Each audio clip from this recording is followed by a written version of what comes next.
আমি আবারও বলছি, প্রথমত তার ওজন নিয়ন্ত্রণে রাখতে হবে, তাকে শারীরিক পরিশ্রম করতে হবে, শারীরিক পরিশ্রমে অনীহা থাকা যাবে না, এবং তার খাদ্যাভ্যাসে পরিবর্তন আনতে হবে। আমরা সাধারণত এই সাউথ ইস্ট এশিয়ান কান্ট্রির মানুষজন শর্করা প্রধান খাদ্য খেয়ে থাকি। এটি একটি ত্রুটিপূর্ণ খাদ্যাভ্যাস। আমরা এক প্লেট ভাত খাই, সাথে ছোট একটা বাটিতে সবজি নেই না, সিস্টেমটাকে উল্টে দিতে হবে। মানে সবজিটা বেশি হবে, প্লেটের হাফ থাকবে সবজি, বাকি যে হাফ থাকবে তার হাফ হচ্ছে ভাত আর বাকি হাফ হচ্ছে প্রোটিন জাতীয় খাবার। কাজেই এভাবে খাদ্যাভ্যাসের পরিবর্তন, শারীরিক শ্রম করা এবং নিয়ন্ত্রিত জীবনযাপনের মাধ্যমেই একজন মানুষের ডায়াবেটিস রোগটাকে প্রতিরোধ করা সম্ভব।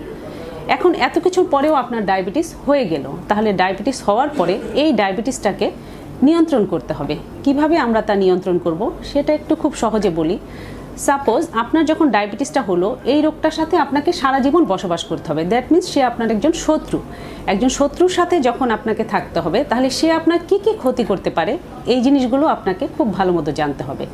ডায়াবেটিস হলে যেটা হয়, ইনসুলিন রক্তের গ্লুকোজটাকে সেলে ঢুকাতে পারে না, যার ফলে রক্তের মধ্যেই গ্লুকোজটা ঘুরতে থাকে, এবং রক্তের মধ্যে যখন গ্লুকোজের মাত্রাটা বেড়ে যায়, রক্তনালীগুলো ব্লক হয়ে যায়, যার ফলে দেখা যায় যে হার্টে সমস্যা হচ্ছে, সিবিডি বা স্ট্রোক হচ্ছে, কিডনিতে সমস্যা হচ্ছে, চোখে রক্তনালী ব্লক হয়ে গেলে চোখ অন্ধ হয়ে যাচ্ছে, পায়ে রক্তনালী ব্লক হয়ে গেলে পায়ের আঙুল কেটে ফেলতে হচ্ছে। এই সমস্যাগুলো দেখা দিচ্ছে, যার ফলে আমাকে এই ডায়াবেটিসটাকে নিয়ন্ত্রণ করতে হবে। এখন নিয়ন্ত্রণ করতে হলে আমাদের প্রথমেই জেনে নিতে হবে ডাক্তারের কাছে নিয়ন্ত্রণের মাত্রা কত, মানে আমাকে কত রাখতে হবে ডায়াবেটিস। এক একজন রোগীর ক্ষেত্রে এক এক রকম, তবে সাধারণত একজন ইয়াং পার্সনের ক্ষেত্রে আমরা বলি খালি পেটে 6 রাখতে হবে, এবং খাওয়ার 2 ঘন্টা পরে শর্করার মাত্রা 8 রাখতে হবে, এবং গড় সুগার যেটা আমরা বলি বা HbA1c সেটা 7% রাখতে হবে। এখন নিয়ন্ত্রণ করতে হলে কি করতে হবে? খুব সহজ উপায়। আপনি শুধুমাত্র ঔষধের উপর নির্ভরশীল হয়ে ডায়াবেটিস নিয়ন্ত্রণ করা খুব সহজ উপায় না। কাজেই ডায়াবেটিস নিয়ন্ত্রণ করতে হলে আমাদের 3টা নিয়ম মানতে হবে। আমরা 3D যেটা বলি, ডিসিপ্লিন, ডায়েট এবং ড্রাগ। তাহলে ড্রাগ আসার আগে আরও 2টো আছে। এই 2টো হচ্ছে ডায়াবেটিস নিয়ন্ত্রণের ভিত্তি। আপনাকে একটা সুশৃঙ্খল জীবনযাপনের মধ্যে যেতে হবে।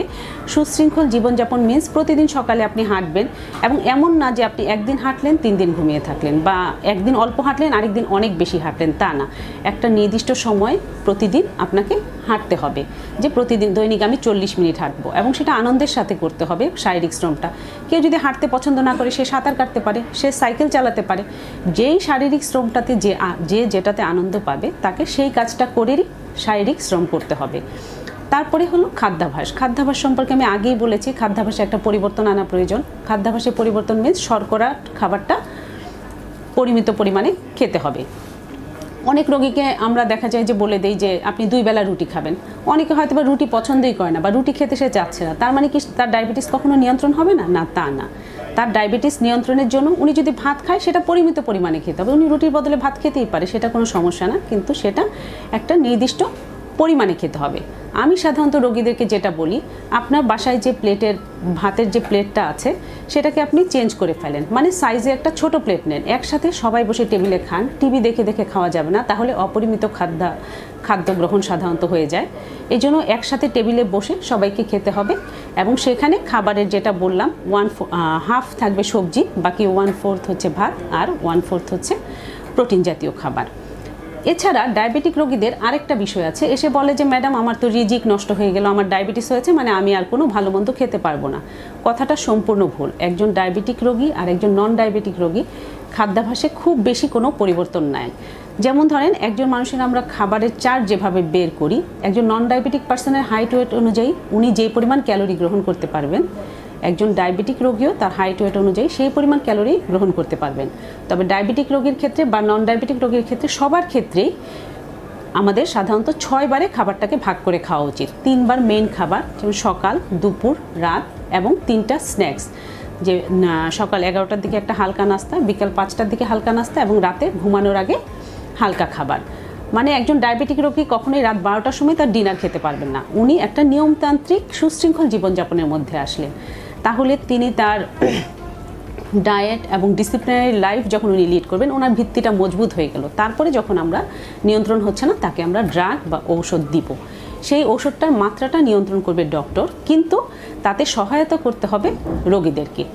একজন পেশেন্ট গ্লুকোমিটার কিনে নিতে হবে, যাতে তিনি বাসায় তার ব্লাড সুগারটা সপ্তাহে অন্তত একদিন চেক করতে পারে। সপ্তাহে অন্তত একদিন চেক করলে সেটা কীরকম থাকবে সেটা ডাক্তারের কাছে উনি নিয়ে আসবেন, এবং 3 মাস পর পর ডাক্তারের কাছে যখন আসবেন উনি ওনার ওষুধের মাত্রাটা ঠিক করে নেবেন।